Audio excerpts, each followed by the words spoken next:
Hello, Cub fans! Welcome to the first ever episode of Bricks Behind the Ivy.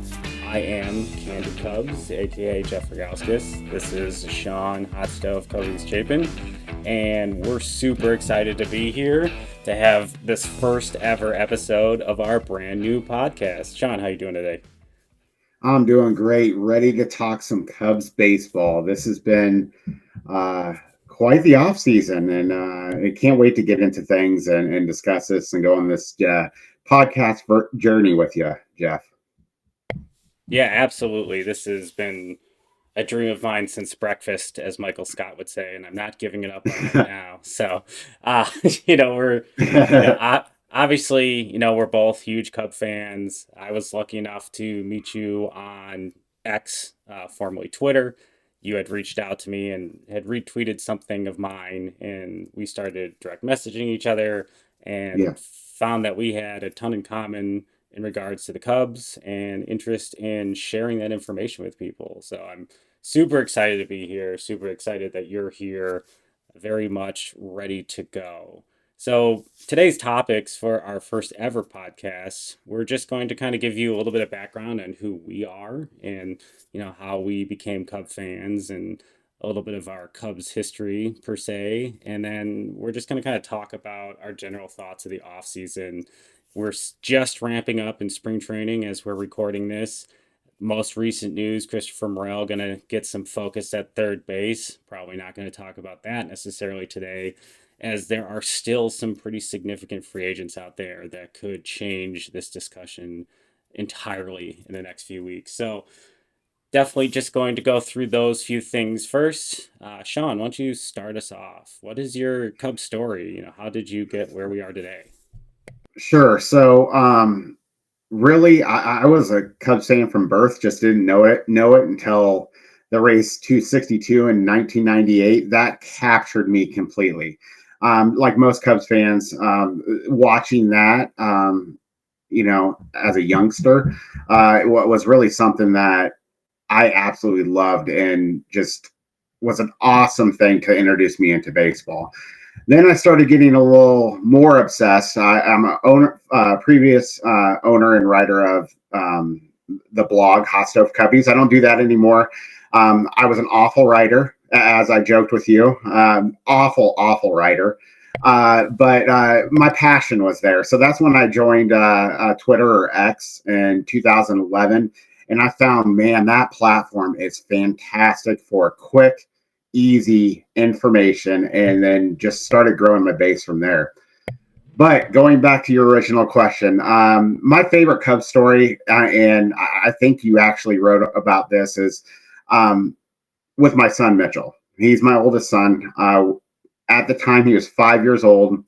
We were going to our first Iowa Cubs game, and not only were we just going to a game, but his favorite player, Darwin Barney, was going to be there for rehab. So Gold we go Glove there. Baseman Darwin Barney. Yes, gold. Yeah, we should specify that he beat out Brandon Phillips that year, and I love that, by the way. Absolutely.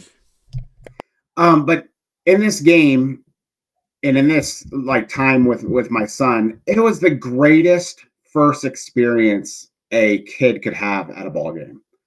Not only did he catch a hot dog from the hot dog gun, but he caught a T-shirt from the T-shirt gun, and then in this roundabout way, and it was in between one of the innings, and I'm not sure if it was like early in the game or later in the game, can't really remember that, but Darwin Barney's over there at second base, and they're throwing the ball back and forth like they typically do in between the innings, and all of a sudden, I leaned over to my son. I was like, "That's Darwin Barney right there," and he goes, "Darwin Barney," as loud as he could. Got his attention. Darwin Barney walked all the way across the diamond, gave the ball over to a security guard, who then tossed it up to my son as my Darwin Barney's pointing at my son. So, my gosh, what an amazing experience for my son. It's something that'll be with me for the rest of my life. And I just, that still to this day almost brings tears to my eyes, how great of an experience that was. Yeah, absolutely. I think that's one thing with baseball is we all have these very specific memories that really attach us to this game. And having one like that, especially with at the time a favorite player of your kid, like that is just, that's a fan for life potentially. Yeah. You remember that moment forever. Obviously, you remember it that well as dad. That's something, I hope my kids get some sort of similar experience as they kind of try to get more into baseball. But yeah, that is just an absolutely awesome story. Do you, on a baseball side, do you collect any memorabilia? Do you have like a favorite Cubs item in your house, something that, brings a little special meaning? Yeah. I used to have this entire area down in my basement dedicated to Cub stuff. I've since transformed that into Marvel. And I'm a comic book and a Marvel nerd, so that's been transformed. But so I have a bathroom that has Cub stuff in it. One of my favorite things that I have is the Hall of Fame plaque, the mini Hall of Fame plaque for Ron Santo. That's something that I beat on the desk about that he should have been in the Hall of Fame, and he doesn't get inducted until after he passes, and that's just really something. We can all relate with Ron Santo. He was the epitome of a Cubs fan. Wore his emotions on his shirt. And even if he was on a broadcast, you could tell when things irritated him. Sometimes he was incredibly over the top, and I think that's probably my most memorable item that I have regarding that. I do have just random stuff. I have like a Derek Lee giant card. I have a Greg Maddux, Ferguson Jenkins baseball card. That's pretty cool. I used to collect. Oh my gosh, I'm losing it. What was the Cubs magazine that was out for years? What was that called, Jeff? I think Uh, it was Vineline. That's yes. one of my favorite things. I was so just destroyed when they canceled I that. know. I mean, just I have at my desk at work just old Vineline covers that I, would cut up of my favorite players and post pictures of, just because I Oh, love that's the cool. photography and stuff. And they're not in great shape. They're desk toys, as one would call it, but it's nice to look at. I've got some from that 2015, 2016 season right before they stopped doing Vineline. Yeah. That was yeah, it's weird thinking, the Cubs have transitioned from like having their own magazine and being a WGN team to this entire TV network, but I still have such a attachment to the nostalgia of that magazine. It just was so cool getting in the mail and having these Cub Oh, specific it stories and was. these, and it was big and it had It was huge. Yeah. yeah, it was a big It was like magazine an and album. yeah, exactly. And I loved like the Vine line had the red that looked like the marquee on the top, and I still have copies of Vine lines down here in the Candid Cub Cave that have special meaning to me. But yeah, that was tough when they covered that. I was destroyed. Right. Um, I have a question for you. Obviously, you have a lot of Cub stuff and memorabilia behind you. What's Sure. your favorite back there? Yeah, that's a tough one. I think ultimately I tend to be a big collector of a lot of things. I also have a section of this basement that is Marvel. Star Wars is another big thing for me. Oh, love it. So that's everything you can't see off camera currently is Star Wars or Marvel, which is just something that I've gotten to enjoy with my kids, and I'm of the age that Star Wars was such a big part of my childhood because my dad and I would say that my fandoms for Star Wars and the Cubs are just so similar. You're just a very important family member, like cared for this thing so much, and I wanted so badly to be part of it. Like, so I'm Yeah. almost as much as a Cradle Star Wars fan as I am a Cradle Cub fan. But yeah, memorabilia wise, I think it's always been my dream to have this space in the basement of my future home. Like, when I was Hmm. 10 years old, that was the plan. Like I was collecting all these things for this ultimate Cub space, and this is the culmination of years and years of collecting. I think each piece down here has such specific meaning to me. One right now that sticks out My grandma was a big Ernie Banks person, and she had this statue. I can't think of the company right now. Like they're high end baseball player statues. They don't make them. Bradford Exchange. They don't make them as much Okay. as they used to. There's some Yankees that have recently gotten some, like Aaron Judge, for some reason, Gary Sanchez. Like I've looked online to see if there are any recent Cubs, and That's a um, weird one. Gary yeah, Sanchez, really? Okay. exactly. Future probably thorn in our side as he joins the Yeah, Marines. right. But she had this Ernie Banks statue that she just recently gave me because she knew I was doing this basement. And there's the Cubs player program from 1955, his rookie season, that she had as well, and an autograph ball. So Wow. I have that over That's so here cool. off my camera. I think, maybe I'll take a picture of it to put in the podcast notes so people can see it. But Yeah. I remember her showing this thing to me when I was a kid and just being blown away by its realism and how special this Yeah. thing was. And honestly, too, it very much reminds me. I don't know if you remember those McFarlane baseball player action figures. Like they Yeah. were kind of, yeah, I have a bunch of those in my basement too, as well. Of I have all the Cup ones that exist except for I think the Derek Lee, but I have all the my favorite players that weren't Cubs from my childhood set up like each row. I love Luis Gonzalez. I was a big 2001 Diamondbacks guy back before the Cubs really were, players in the playoffs. You always kind of had to pick a Hmm. team every year. And that Luis Gonzalez base hit that won the World Series off Mariano Rivera is one of my top baseball So, memories, yeah, non-Cub for memories. sure. And I was a big Mark Grace guy as a kid, so like seeing him get a World Series ring meant a lot to me. I have a Nomar. I always loved Nomar Garcia Parra. I Oh, still when I play softball play with my batting gloves. So that's something I yeah, can. just doing all that, Yeah, doing exactly. all that. I But love yeah, that this too. I feel like at some point, I'll have to walk around, for content purposes and show all the different things in this I'd basement. love to see it. But right now, Yeah.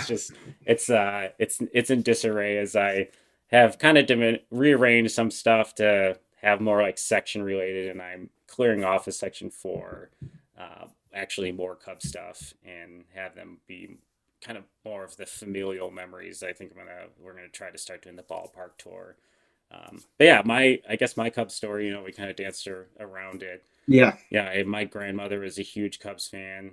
Shout out to my grandma, who hopefully will listen to this because she's a big Cubs fan. But Yeah.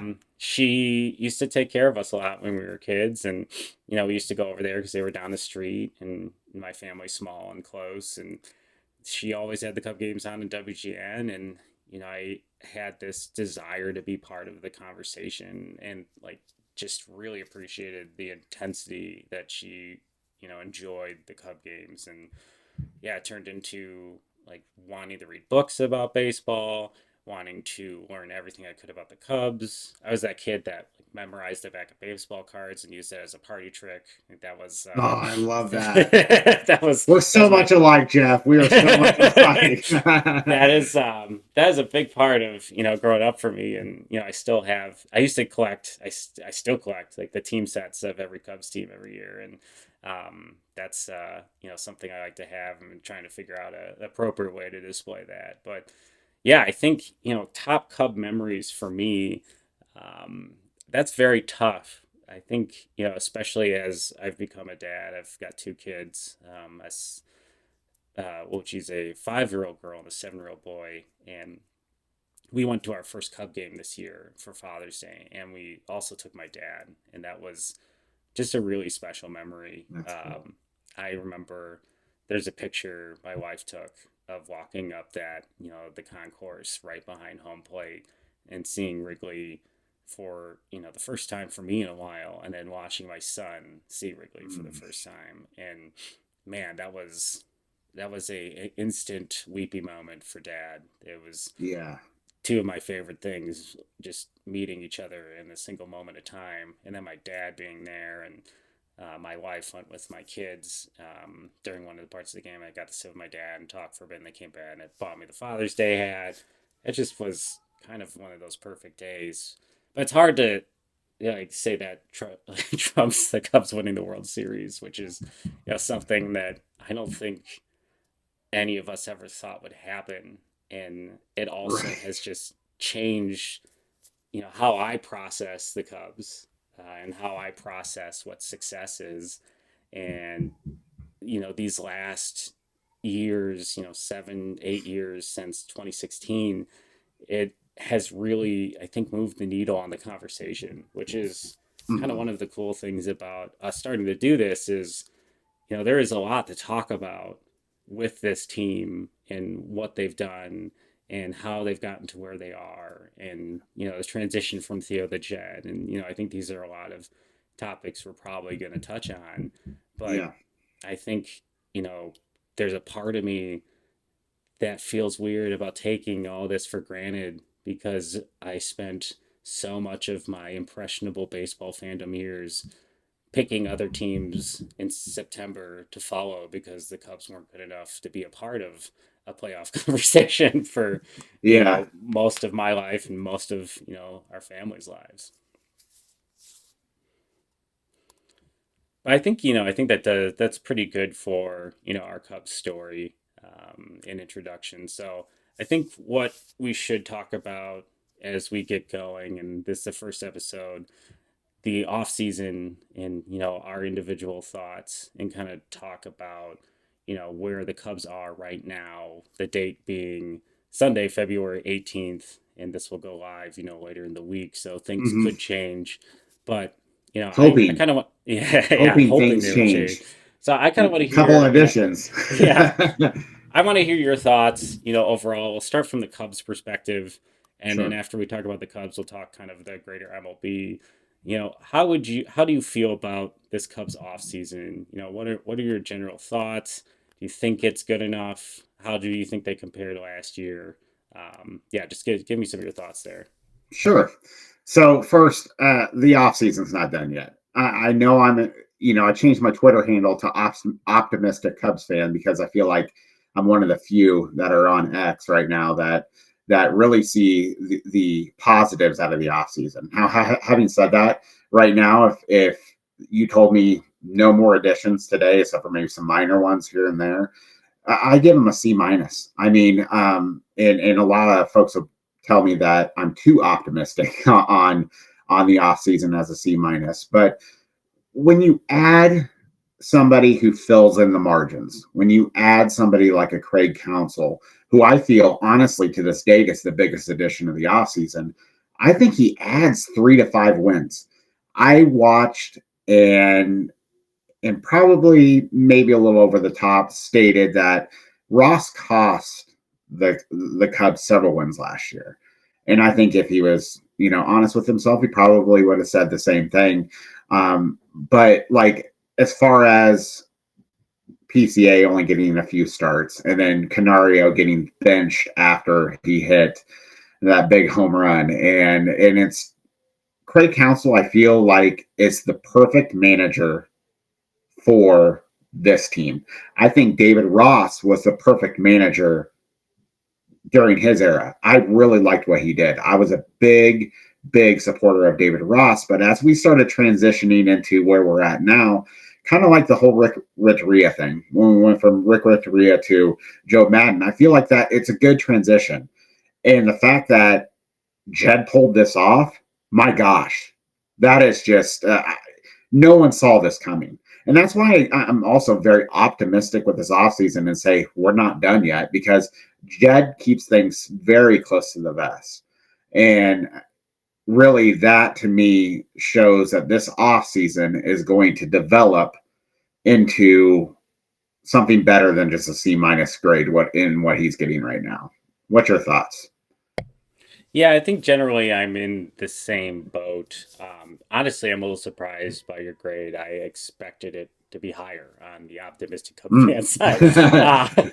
I think, and I wrote about this in an article you guys can check out on Northside Baseball, which is somewhere, I've been putting my musings together for the last few months. But yeah, I struggle mightily with this offseason. And I think there is, kind of one component of empathy and and analysis that I put into not really understanding all the minutia that goes into the decisions they're trying to make. And then on the other side of the coin, I think that I have some frustration. I generally feel like I'm a Yep. very positive person, but in this piece I wrote, I feel like I was able to kind of vent about, how this offseason felt. I Yeah, think absolutely. especially the Craig Counsell thing, that was just an explosion of Hmm. optimism from my point of view of holy cow, I did not think that they would move on from David Ross in this specific way in, Yeah. kind of interviewing someone and just being like, you're gone. But, I was not an anti David Ross person. However, Mm-mm. I think that you kind of touched on something that I feel might be a bigger issue. He did seem to prioritize winning over development, and I Mm-mm. think the Cubs are looking to tap dance that line, which is kind of how the roster is currently constructed. And little things like what you said about Canario, Pete Crow Armstrong getting called up, and the matchups, and we don't need to discuss the numbers and him not getting his first hit yet, and with Yeah. such a small sample size, those types of things are super valuable. But there's also a lot of weird decisions last year that you can't really pin on Ross, and there was a Yeah. lot of frustration I felt about Ross's lineups, and I just can't imagine in 2023, 2024 that those are made in a vacuum by a manager. There's a whole group of analytics guys, there's Jed probably as well, Carter, all putting Yeah. feedback into the lineups that are posted. So looking at post hoc 2023 and thinking about how long Eric Hosmer was on that roster, even though the underlying numbers were atrocious. And Oh my but gosh. I mean, it's not like Matt Mervis came up and wrecked it out. I think, No. and the thing that's frustrating when you do look at the roster now is last year the Cubs got extremely terrible production out of first base and third base, Yes. and they ultimately still have not addressed that issue, and Yeah. that is frustrating. And in other regards, I do like the Shota Imanaga signing. I think it's a pretty solid contract. I think the fly ball rate and the home run rate that people have been citing, and some of the projections have him as a 5 ERA pitcher, which I don't buy No, that's that. ridiculous. Yes, I don't that's believe that for a yeah, second. yeah, I mean that's just not going to happen. That would make him quite awful. Like we're talking Jade Garrietta before the trade off, awful. But Yeah. I think for me, when you look at the rotation, you had Marcus Stroman obviously, not accept the player option, which did Hmm. surprise me. I didn't think he would test free agency given the value of that contract. Yeah. But that is a guy that is going to give you 150 innings minimum, about a 3.5, maybe higher 3 ERA ground ball pitcher. And you Yeah. replaced him with a little bit of an unknown. So to me, that's kind of a little bit of a regression in the rotation. And then you have a bullpen that added some pieces. We have Hector Neris. We've got some young guns that could possibly fill in there. There's still some guys out there that they could address. We're obviously rolling with Adbert as the closer at this point, but Yeah. it'll be interesting to see. Craig Counsell seems to have been able to manage these things quite well in Milwaukee with different pieces. Yes. And Josh Hader and Devin Williams were not big names before he got a hold of them, so maybe there's a little bit of magic there. He seems to be hands on with some of these younger guys. Hmm. He seems to manage expectations. But yeah, I think if you look across the infield, there's still those gaping holes, and I think we both don't need to discuss. Well, I mean, we should discuss players Yeah. that obviously will fit that. And Yeah. I think I definitely struggle with the Boras stare down. The Cubs are a large market, and they are in a division in which there is technically not another large market team, and they could afford to make a contract mistake per se, if you want to call them a mistake. Yes. They should be able to. Correct. 100%. And it is infuriating that there are two guys I can think of right now at minimum at first and third base who can play first or third base that changes the perspective of this offseason. But they're not exactly, it doesn't seem like they're rolling in offers because they're still out there. And, Yeah. I think I'm curious what your perspective is this. I mean, do you think as a player who has Boras as an agent, and specifically with the players this year, the superstar mentality, superstar contract, and still not having a job as spring training games start this Friday. I mean, as a player, do you think you're okay with this because this guy is fighting for you, or are you starting to get frustrated? I think it really depends on the player, and I've never been in a player's shoes or know those interactions between the agent and the player. Of course, we hear little tea leaves here and there, and I think Boras even wrote a book on it. But I could be wrong on that. But one of the things that I think as players are all about routine, especially baseball players. They're superstitious for the most part. They're all about routine. And as we're getting closer, and I think we've even seen this, I mean, over the weekend, Thursday into today, you're seeing a lot of guys start signing minor league deals, major league deals, and stuff. But as you stated, it's a staring contest. But one of the things that the players have going for them is it's rare that Boras doesn't get what he wants. Um, yeah, but this is one circumstance where I don't think he is. I don't think Scott Boras is going to get the contracts that he seeks for the remaining five players that he has. He has the five most lucrative players out there right now because he's going into this much like he went into it with Bryce Harper. I'll wait as long as possible because I have superstar talent, and that's what Harper is.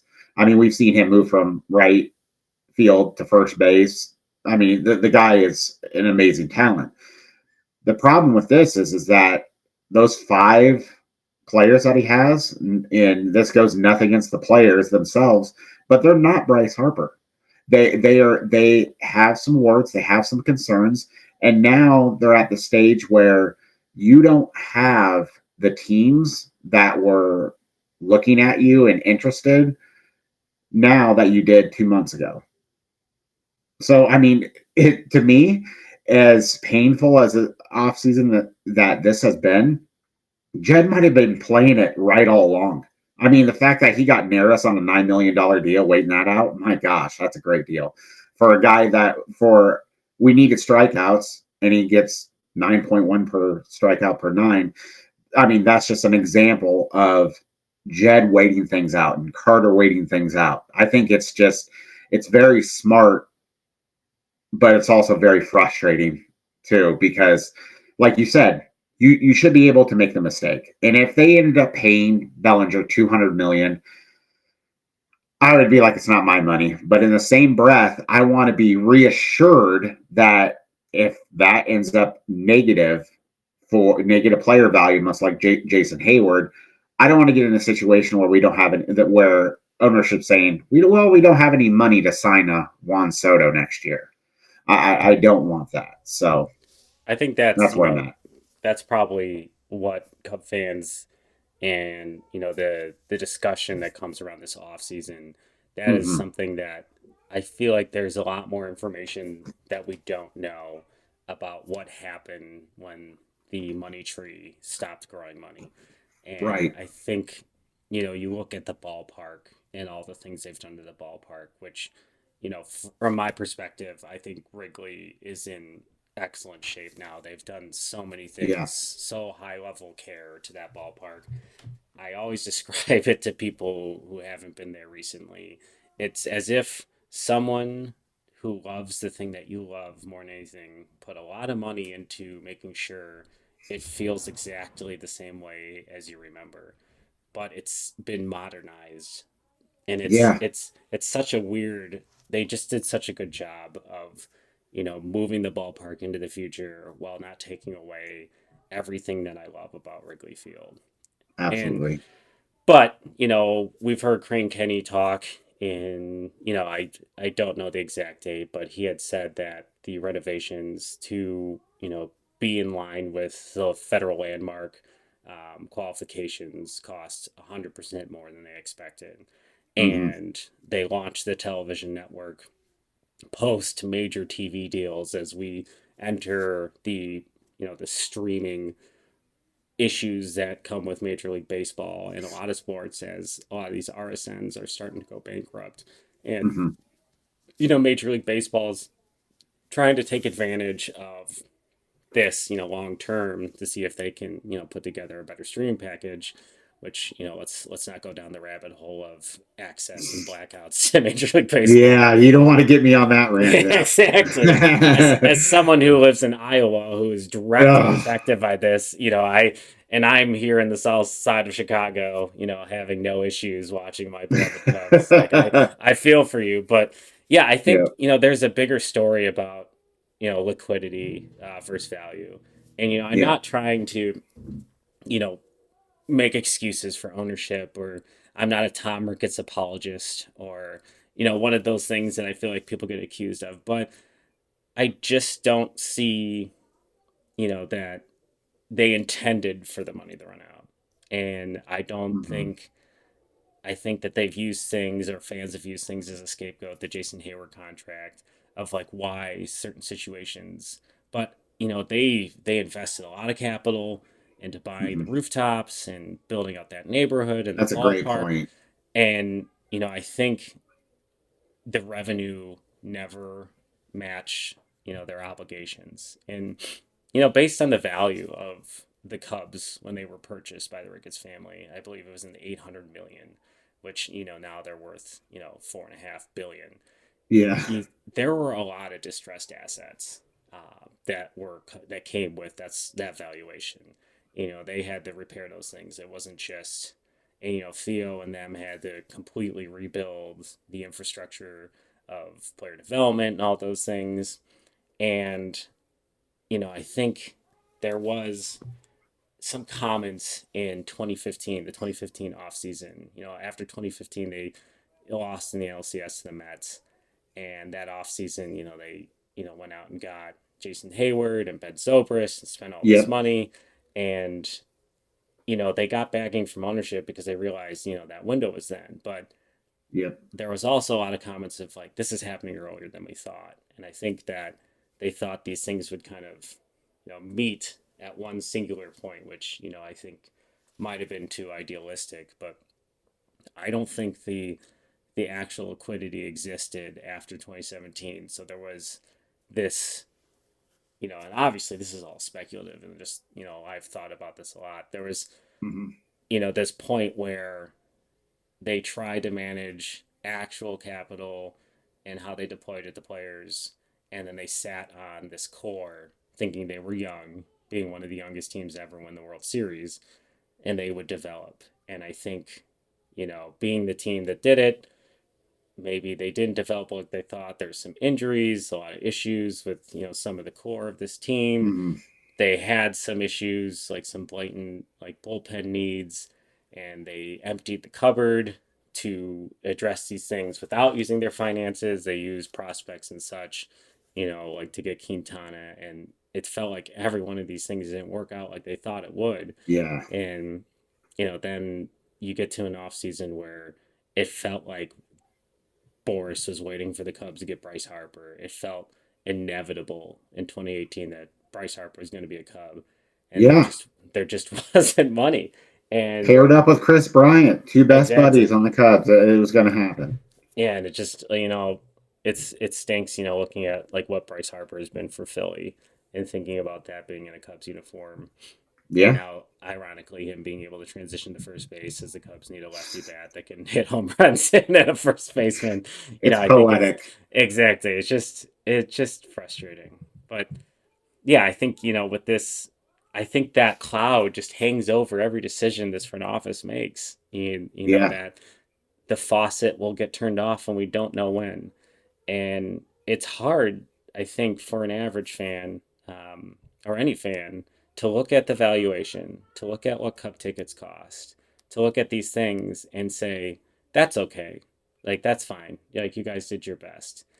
Yeah. And I just think, it's just, Yeah, what the point you've made about Boris and Jed and the intelligence here. There's just no need to give the contract if no one else is giving it.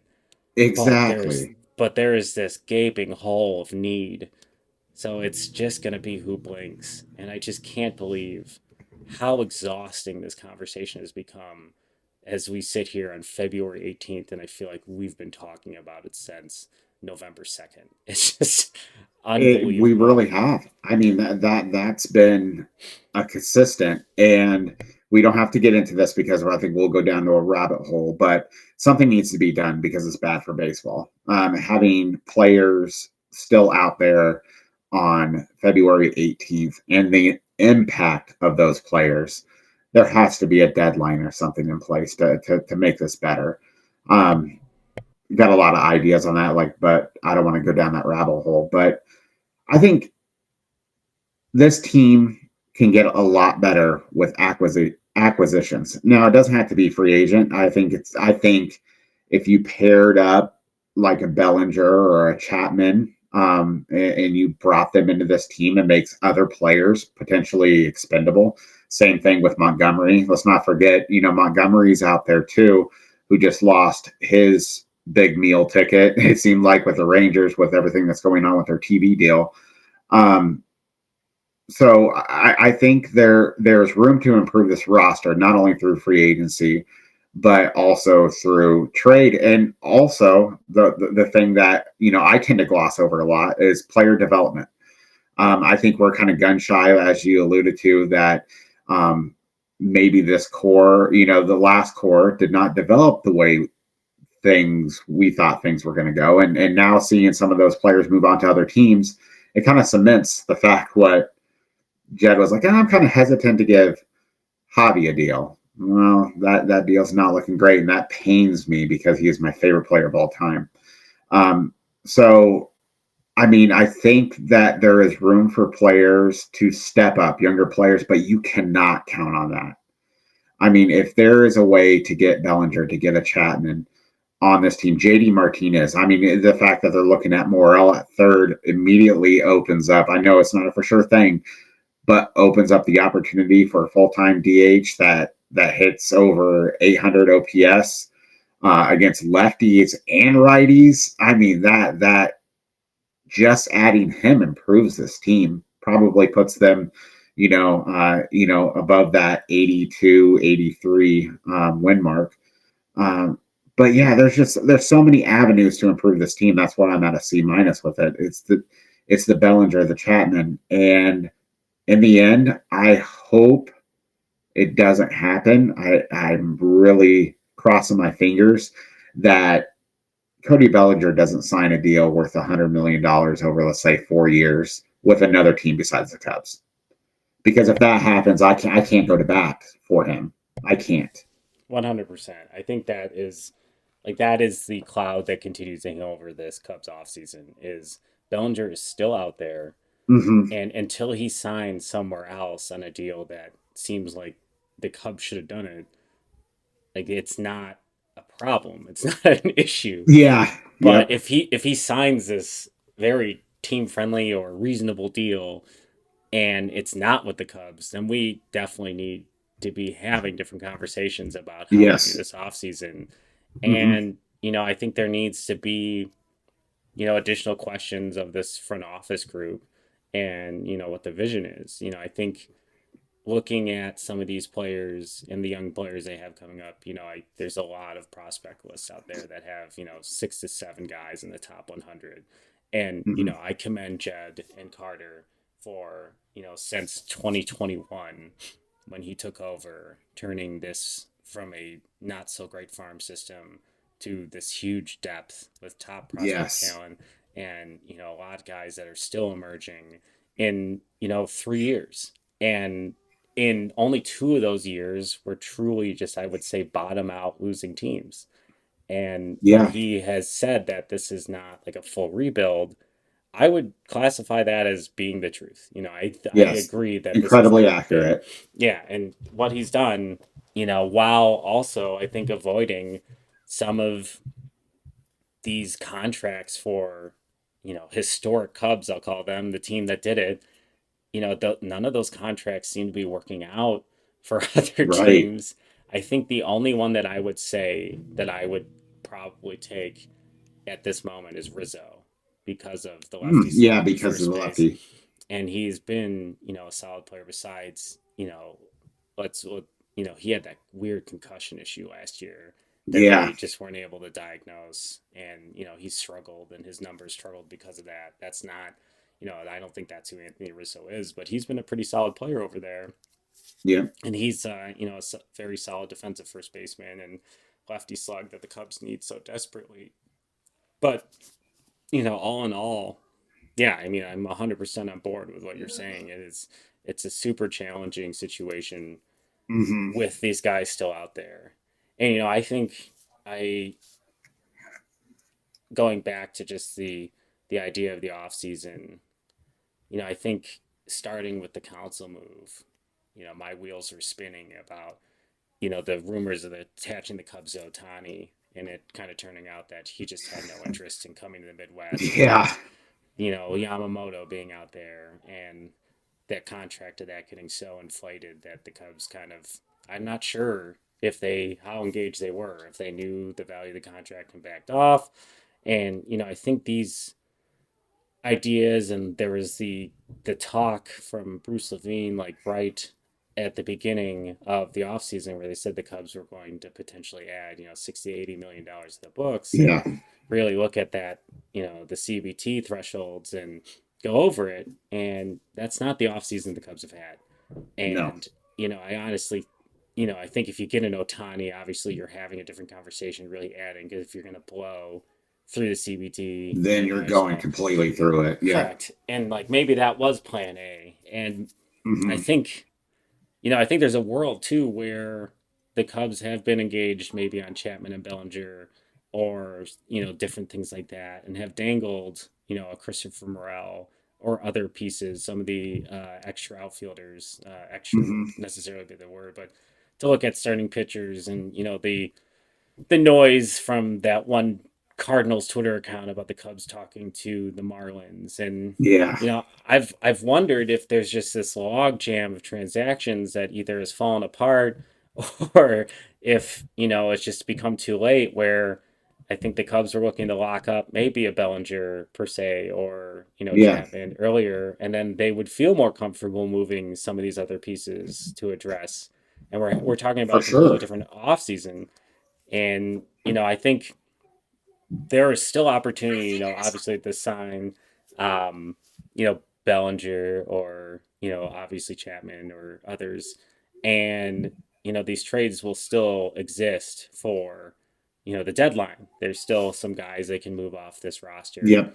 But, you know, assuming that they're going to be good enough to be making the correct types of moves at the deadline with the roster that's currently constructed, I'm having a hard time projecting that as a positive. I think, Yeah. like you said, Craig Counsell brings, having watched like what the Milwaukee Brewers from like 2017 till I don't know this past year have done to us is just been infuriating. Is like watching the same game over and over again where they would score enough runs and Yeah. then we'd get shut down in the back end, and every little rally the Cubs would have, there'd be some guy standing in some obscure spot and the ball would be hit on the nose and they would just know like that was where to catch the ball. It was Yeah. just an irritating brand of baseball to watch, and they just had the Cubs number for so many, it feels like so many years now. And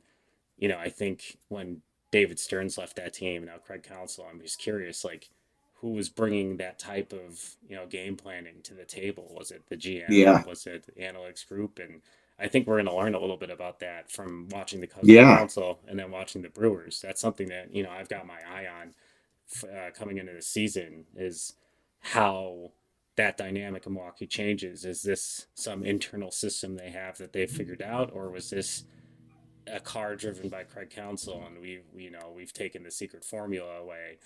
So it'll be Yeah. interesting to see that. But yeah, I think overall I'm just disappointed and how this offseason has gone. And I think I've read in a bunch of different places. It is really hard to say that this team, as currently constructed, is even as good as last year's team. And And I was actually going to touch on that because I feel like in order to get to the win total of last year, a lot of things are going to have to break the right way. A lot of things are going to have to go the right way. And one of the things that I see brought up on X a lot, and even in some conversations, is maybe the Cubs should just try the youth movement with which they're going to be forced to do if they don't go with a an addition like a Chapman, JD Martinez, Montgomery, Bellinger.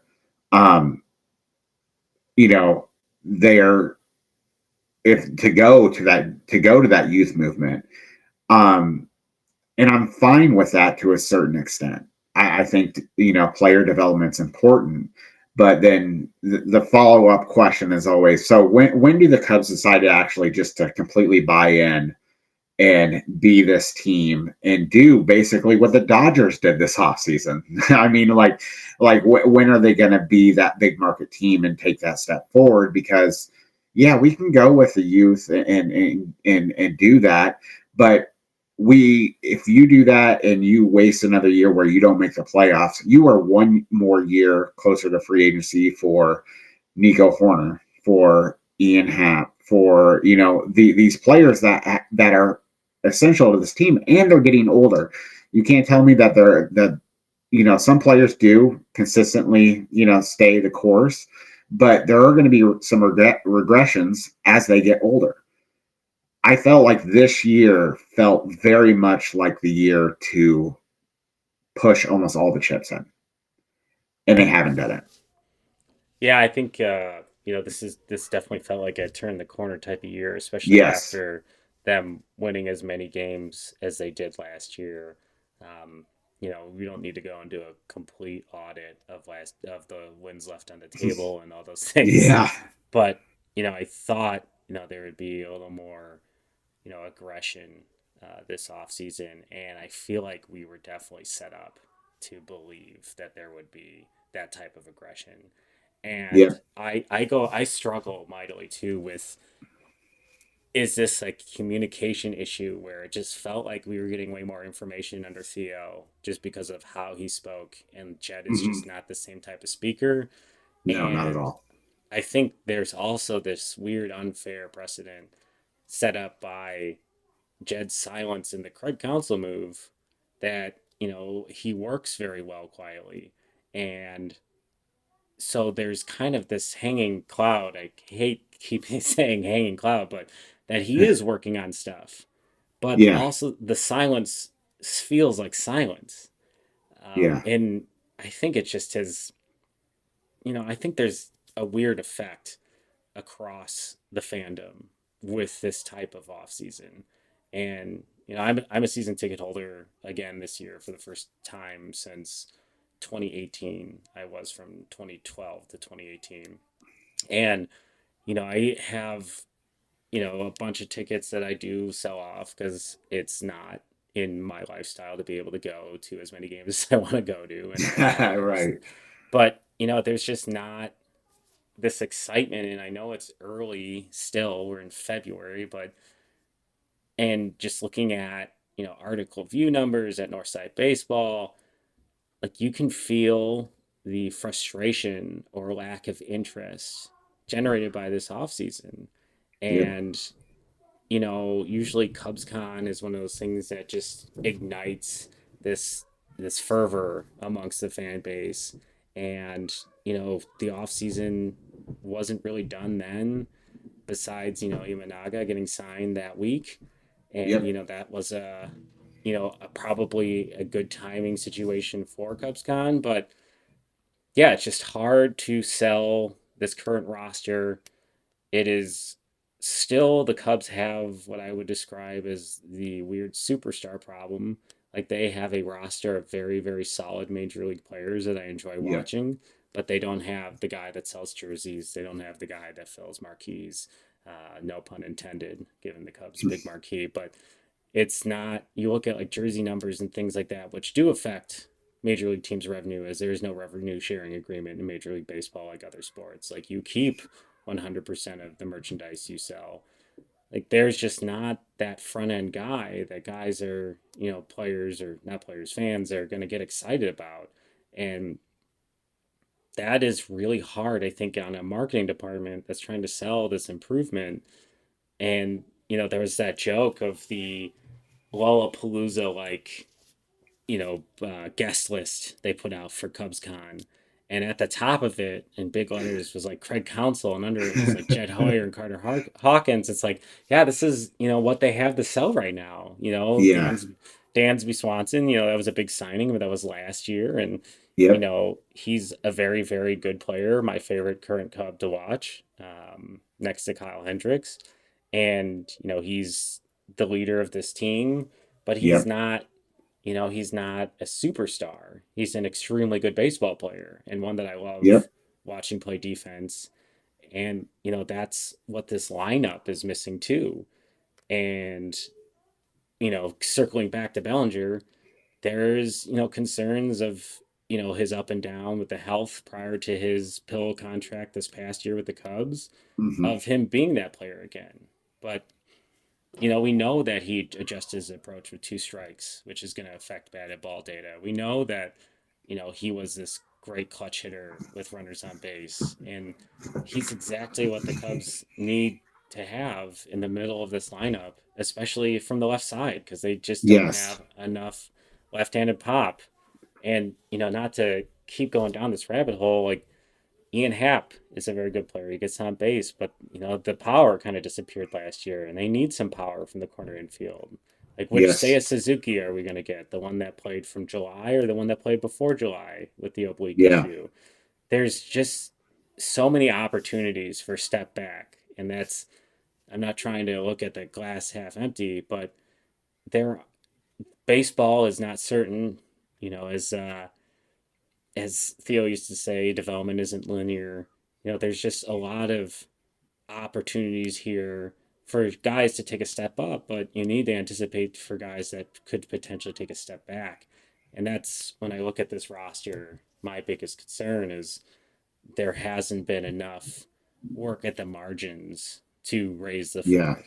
If anything, I think the floor is potentially dropped. And oh man, I can't believe I'm going to say this out loud, but there's a lot of concern early in the offseason when they hired Craig Counsell that the intent was to try to Mm. extract as many wins without spending money, and it's really hard not to feel that way right now. Yeah. that's Yeah, that's because the I thought that was the silliest thing that I ever heard because I completely bought in. I was like, they got Counsell, they wouldn't be spending that amount of money on a coach, a manager. They wouldn't be spending that amount of money on somebody if they weren't going to go all in. And I think they had legitimate interest in Otani and Yamamoto, and I think they had a path to try to get that. They were just never going to come here. They were never going to be Cubs. But instead of just going and saying, "Well, we tried," and then getting to the place we're at now, where we're looking back, just like you did, and say, "Oh boy, I hope that person that didn't, that tweeted at me after the Counsell signing that they aren't going to spend money." Isn't right because that doubt has creeped in. That doubt has definitely creeped in. absolutely. And I think before we close, I feel like we have gotten pretty somber and negative. I Yeah, kind of want let's get optimistic. to, Here we go. yeah, exactly. We're coming I back. wanna I wanna ask, final off season thoughts. Yeah. Um, what's one team you think had a sneaky good off season that's obviously Ooh, a not the Cubs? sneaky good off And season. then the other follow up question would be, what is the your favorite move for the Cubs this offseason? Okay. I would have to say sneaky good off season, and a lot. People are going to disagree with me on this one, but that's the point of having debates. Is the Padres? I mean, I think them getting the haul that they got for Soto, I really like Michael King and Drew Thorpe. I really do. And the fact that they added two great pieces to the pen with Matsui and Go, I really think both of them are going to be really good. And then Wandy Peralta, I think sneaky, they still have talent on that team. They still have Tatis. They still have Machado. They're moving Bogarts over to second and keeping Kim at shortstop, which improves their defense. I just there. A lot of people think they took 5 steps back. I think losing Soto is going to be tough, but I think they had a decent offseason. I really do. Yeah, I think for me, the team that I would say that had a sneaky good off season, and this is division based, Kansas City Royals. I am going to be Yeah, very interested in how that team performs in 2024. That AL Central is a bit of a mess. I'm not mm-hmm. sure what that Twins team is. I would probably pen them in as the favorite at the moment. Yeah, The Tigers, I think there's a lot of interesting pieces on that team as well, but I'm not feeling super confident, but around the edges, the Royals have added some pretty solid pieces with Seth Lugo and Hunter Renfroe, who's, got some mm-hmm. power, plays really good defense.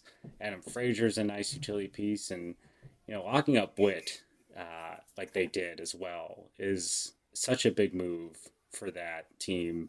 Great contract, great player, lots of pop, lots of speed, fun to I love watch. him. Yeah, I love him. he's a great player. So I think that Mm-hmm. to me, if the pitching ends up being decent, and that bullpen, holds up, which, I think it really could, they could make some noise in a central that feels very much up the grabs. Very similar Yeah, to the NL Central. So yeah, I look at that Kansas City Royals. And, I think for the Cub move that I liked the most, I really am intrigued in Bush. I think this is go a ahead and steal my thunder. That's fine. No. it's yeah, I think this is a really nice pickup. The age, I think people probably are a little worried about. You see that and think, the guy's Yeah. cooked and he hasn't been in the majors, but he has hit everywhere. He Oh my hits from the gosh. left side.